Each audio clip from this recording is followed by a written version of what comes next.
Yes, of course, guys. Yeah. I hope, guys, you're doing well. And as I earlier told you, we are talking about Gulf life, and I know most of you know what I talk about when I said Gulf life. Yeah, it's all about what people faces in the Gulf. So the other time we talked about, so the other time nilikuwa na communication na you, most of the people who are, and most of the people were there, and I told you the life experience there.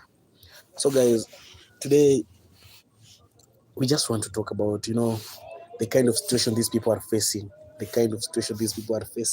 and what leads nini na ufanye. So leo nataka to refer to I'll be making it easy because this one now I'm addressing it to our young girls who are now wanna take this risk of going to abroad, like in Saudi Arabia, to work there. So the other time I talked about this, and I received so many texts. So many people were DMing me. They were asking me the reason why I decided to do this.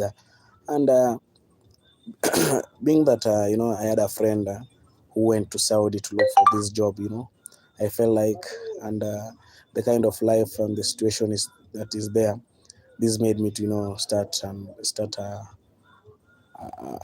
video, to come out and, use my platform, to talk about this. As most of you knows that my current channel is only for content. It's all about entertainment and yeah, just promoting talent. And guys, when I decided to venture into these stories because I felt like there's this part that was not being mentioned very well by the government and even other media platforms. That's why I decided now to come out and talked about this. Guys, when you look at the suffering at which people, the rate at which people are now suffering, also those people who are in Saudi Arabia, there is this famous blogger called Exchandela. Yeah? He has been posting some of, before the channel was, before he lost his account, that account, he used to post, these clips of, these girls who are in Saudi Arabia suffering, and they were crying all over, and they were pleading for help. And when I look at the clips, and the kind of comment people giving out, and me being part that I have friends who are there, I felt like for real it was painful. That's why I decided now to come in and venture into these stories. It's been a long journey with me, taking part of my investigation, asking questions every here and there, looking for agencies. I told you that in the last video that we did, I told you about, even I decided to do my own investigation, like going down deep and asking people questions about all the kind of life, and how do they facilitate this process until they go to Saudi Arabia. And before even that, I talked about, I asked, I asked some of the people, why do you decide to take this risk of going to Saudi Arabia, yet you know that the condition there is not that favorable, and there is it's like, you're taking a risk, and you know the life there is not that good, and it's like, you're going to commit maximum prison. Yeah, the highest level of committing maximum prison, you see. So asking them questions, and because they never wanted, to come face to face and talk about this, because some of them were afraid, they don't want to, because of the security purposes, and identity, they wanted to hide their identity. So we just had a conversation, and I'll be uploading this video that I told you early Feb. I'll be uploading my videos concerning the Gulf life and the kind of situation and everybody I communicated with.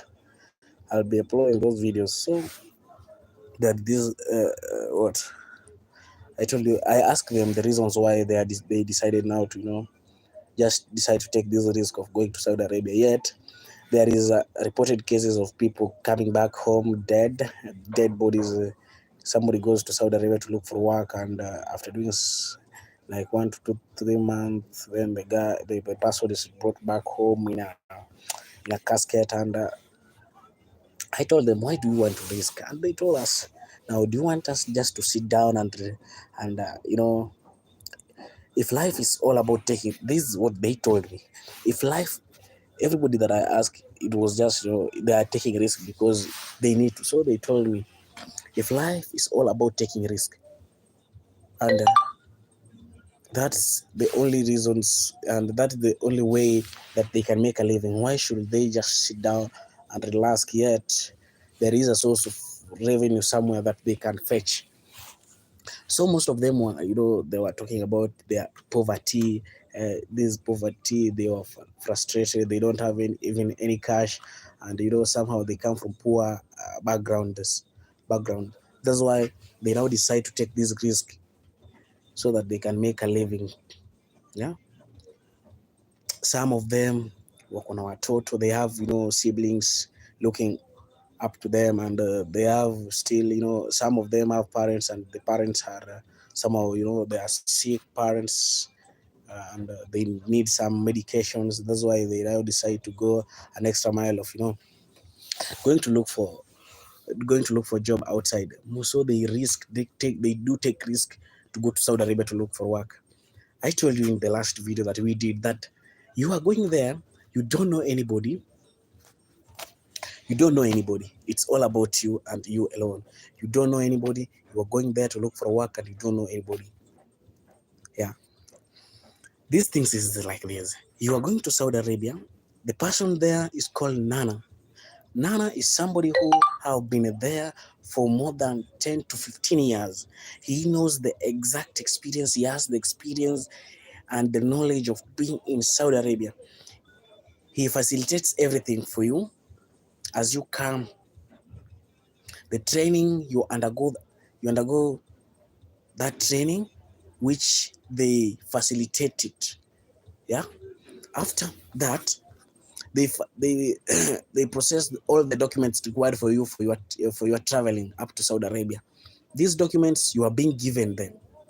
You are given these documents. Yeah. After being given these documents, you go to Saudi Arabia. They pay for your flight to Saudi Arabia. You reach Saudi Arabia.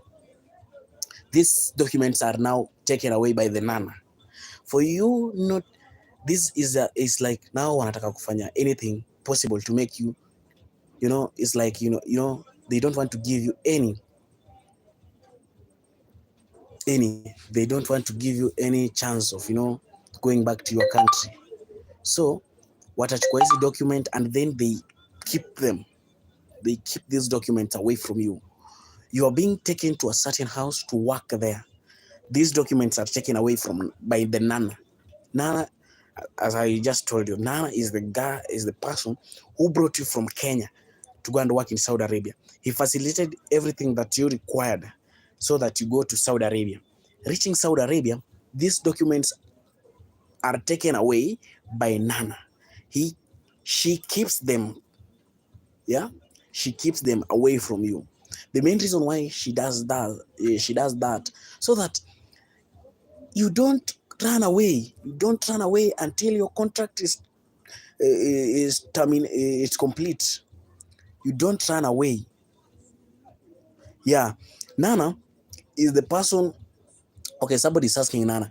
Nana is the guy who facilitated everything that you are required until you reach Saudi Arabia. We have the agencies. Agencies refers you to the Nana. Let me tell you this process. I know some people are not getting these things correct. According to my investigation that I did, there is like you are passing through the hands of almost 3 people. The first guy is this person fetching people from ghetto. If you come from ghetto, this person, anakwambia, he refers to you to the agency. After reaching the agency refers you to the Nana. Then they communicate. Then now they facilitate everything for you. Upon reaching Saudi Arabia, this Nana takes the control. Yeah, takes the control. He pays the agency, and everything now remains under her control. Now he takes everything away from you. You are being kept in a certain house. He looks for somebody who wants a house help. You are taken there to work. Ukipelekwa pale to to do this work, everything is now taken away from you. The documents that they facilitated for you until you reached Saudi Arabia are taken away from you. They are kept. They are kept. They are kept with the Nana. Nana is the person now who have this document. He paid for your traveling. These are the people who facilitated. They pay the agencies. Yeah, they pay the agencies to facilitate your process of coming up to Saudi Arabia. And in the last video, even I told you the only requirement these people required, you are supposed to have birth certificate, national identification card, original yours, the photocopy of your mom and dad identification card. Yeah, only those two, only those three are required, and then you go to Saudi Arabia. So after upon reaching there, everything now is taken away from the documents are taken away from you. This one, the main reason they does this is because they are trying to prevent you from running away. Hakuna pale utaenda. If in a certain country you're being found, it's like you're an alien. You don't have the document that shows, you are here. So they will say that you are here illegally. Now you see. So everything is taken away from you. So you need to adhere to their rules and regulations. The norms that are there, you are supposed to adhere to them. If you refuse to do so, my friend, if you refuse, and then they told me about the payment. The payment there is a bit good, and the payment you are not given. Where will pay you pesa? You're working for somebody. You are the person providing labor, but you are not given the amount into your hand. This amount is given to the Nana. Yeah, I hope you're getting me. The amount is given to Nana.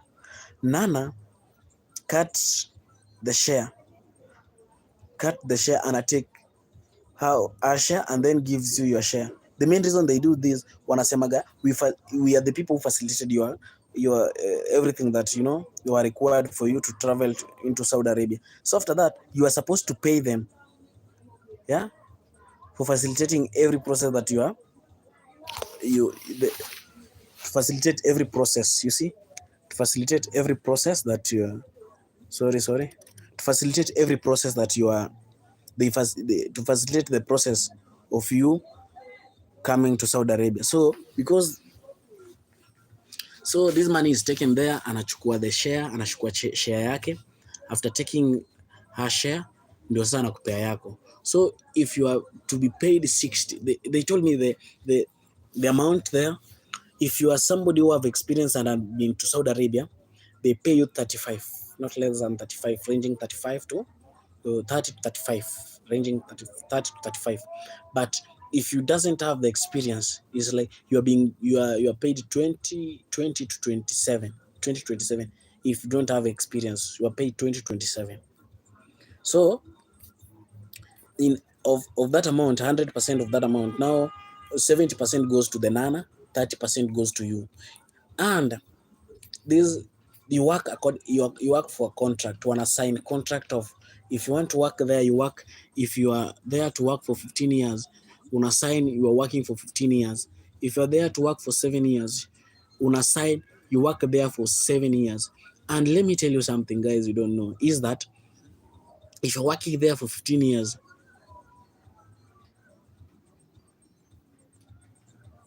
okay, you're not getting me what I'm saying. So if you're there and you're working for 15 years, you will not go home. Whether what hata nini fanyike, you will not be allowed to go home. Nana will not allow you to go home.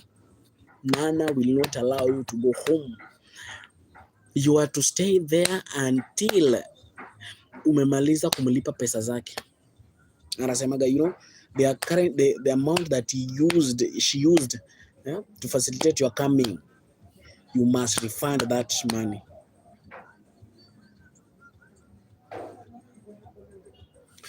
Let me tell you something. Contract is not only for 2 years, my friend. Contract is not only for 2 years. There are some people there, you were in Saudi Arabia, you became sick, yeah? Nana facilitated everything. When you are sick, you are not working. So Nana was supposed, if Nana is a good person atachukua everything, atakuwa na kupeleka hospitalini, yeah, facilitate everything until you become well. Hiyo pia ina add pale kwa the amount amespend kwako. My friend, if the contract was to be 2 years na imeisha, again you need to sign another contract until pia umalize kumlipa pesa zake. Unamaliza kulipa pesa zake, your process of coming back, it will not be facilitated by Nana atakwambia sasa unajilipia because you have worked and you are earning. Unafaa kujilipia transport yako ya kurudi back to your country.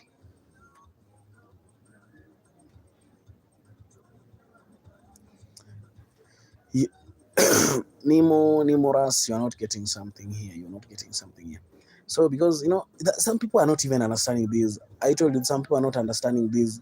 There are some people who are arrogant. These people are arrogant. There are some nanas who are arrogant. They will not care. They will not give it a damn. They will not care. You have not paid them. They have facilitated your process until you reach Saudi Arabia. Now you want to change your mind. Let me tell you something. There are so many people who are suffering. If they feel like you will not they will not get their money back, all the money that they used, they want to get their money back, and it's like a business. They also want their profit. They want profit, and they want their money back that they used to facilitate your coming. You see? So these are the kind of life people are living somewhere. These are the kind of life people are living somewhere. My friend, what I do wonder is that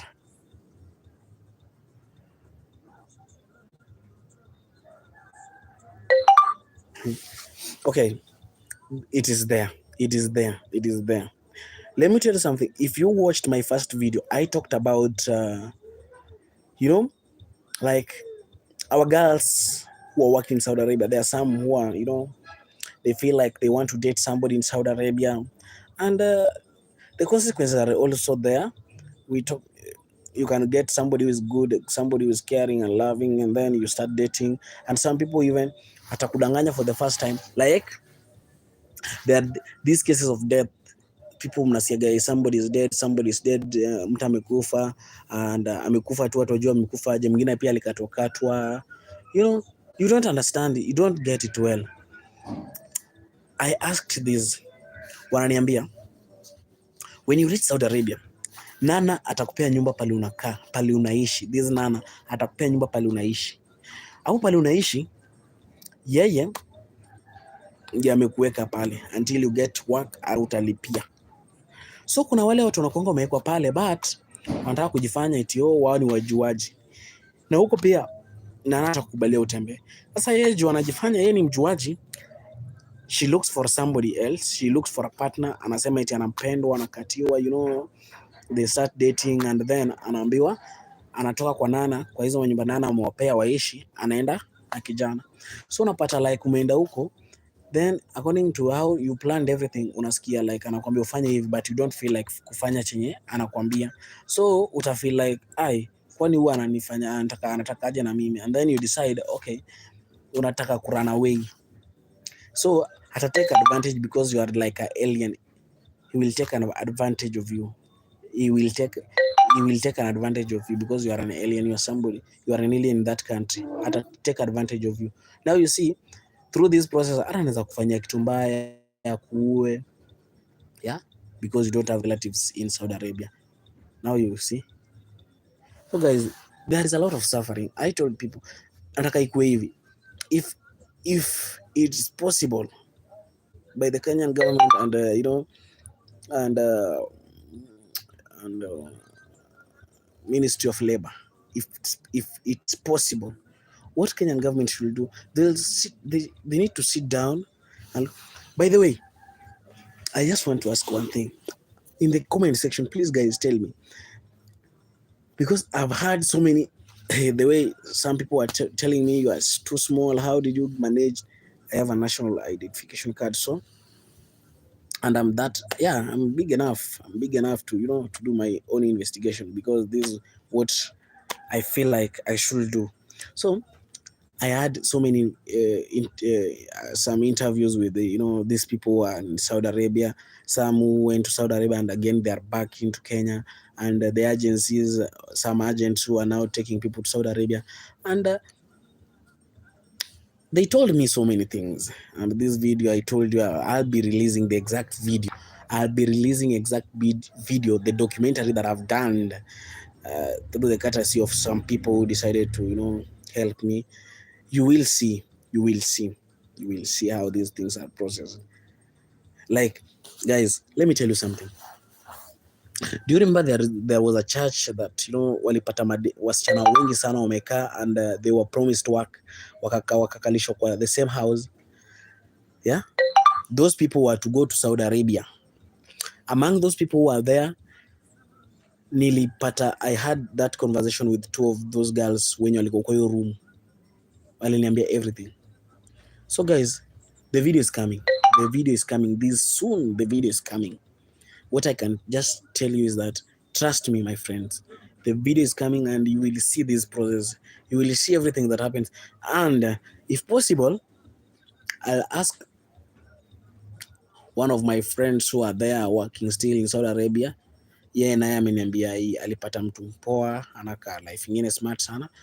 I'll just have a serious conversation with them, waniambie the exact situation venye inafanyika huko, the kind of life watu wanaishi, anirekodie how, and show everything. And then guys, huko pia wako na groups. I told you about the groups wenye wako nazo huko. Like, is like daily kuna mtu analeta complaints. Daily kuna mtu analeta complaints. Kuna mtu anasema jana sijui alifungiwa. There is this story that aliniambia, walinitumia jana usiku akaniambia there is one of them hakuwa na feel poa. Sasa hakuwa anaweza kufanya kazi, nani akadhani, the master akadhani ni kama hataki kazi, anajifanya. So alinyimwa hadi chakula, yet alikuwa tu msick. So akanyimwa chakula, akaambiwa kae hapo mpaka senye ata feel like anaweza fanya kazi ndio atakula. Unaona, those are the kind of things watu wanafanyiwa huko. And then my friend, unaenda Saudi Arabia, and then your dad or mom is dead, and you cannot even come and bury, death iko hapo. Tuseme wazazi wao watakufa, but death is there. A relative of yours amekufa, you are not even given that opportunity to come and just give her or him a farewell. You see, life is tricky. Life is that tricky. Life is that tricky. Spending, like, the whole time away from your family, it's not that easy.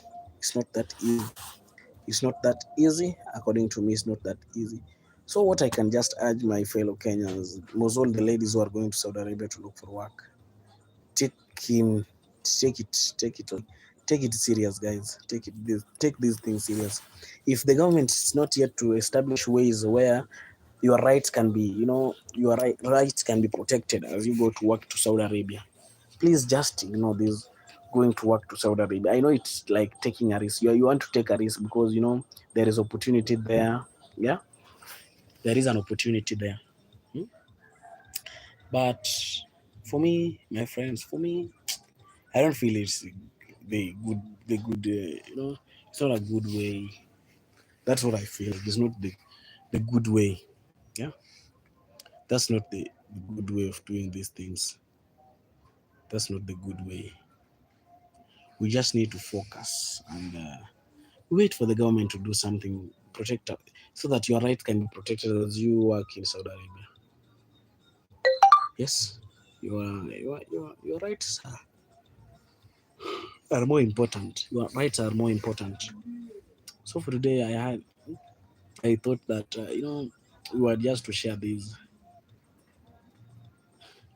Hey, my friend, it's so painful. Like, ukipoteza mtu, you lose somebody. Somebody goes to Saudi Arabia and she's going to work there, and anakwambia mambo, I'm going to work to Saudi Arabia, life will be, anajua nikirudi nitakuwa, itakuwa na life nyingine poa sana, just allow me to go there. And there's this thing that I'm forgetting. You once lived Ushago, and then you went to Nairobi, and from Nairobi ukapata you going to work to Saudi Arabia. You don't even tell the mom, you only tell friends, and you don't tell the mom and parents, and you go to Saudi Arabia to work there, and something happens to you.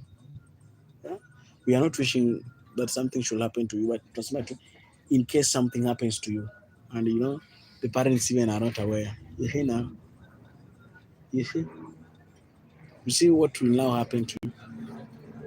You see, it will be something people will now say, okay, they are not even like their friends.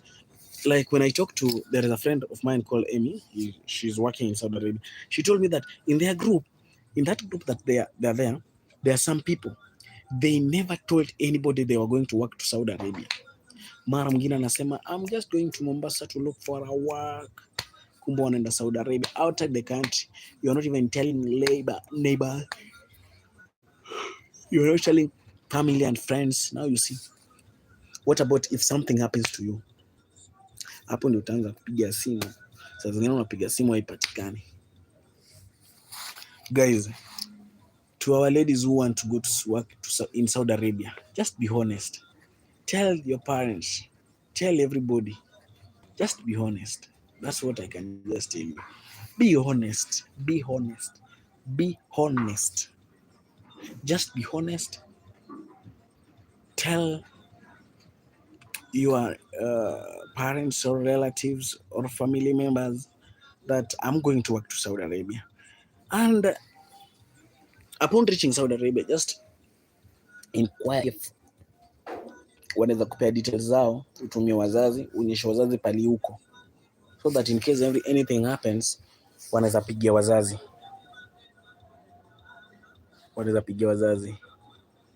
There is a lot of things happening in Saudi Arabia. Ni hamjui tu, ingekuwa mnajua. And then the other thing is that kuna wale pia watu wameshikwa because vitu zako ulijifanya wewe kichwa ngumu, ukakataa kulipa Nana, you don't want to communicate to Nana. Yeah, vitu zako zilishikwa, unataka kutoroka, washakuwekelea makosa, wamekufungia huko. Like some of our ladies wamefungiwa huko, hawajarudishwa hata Kenya. Wamefungiwa, my friend, wamefungiwa huko, hawajarudishwa Kenya. Sasa wanasema like wanakuwekea tu makosa, some wanasema ni wezi because hakuna chenye wanafanya huko. Wanasema wewe ni mwizi, wanakushika, wamekuweka huko, wanakufungia. So it's a lot of stories. A lot of stories. A lot of stories. A lot of stories. So another topic.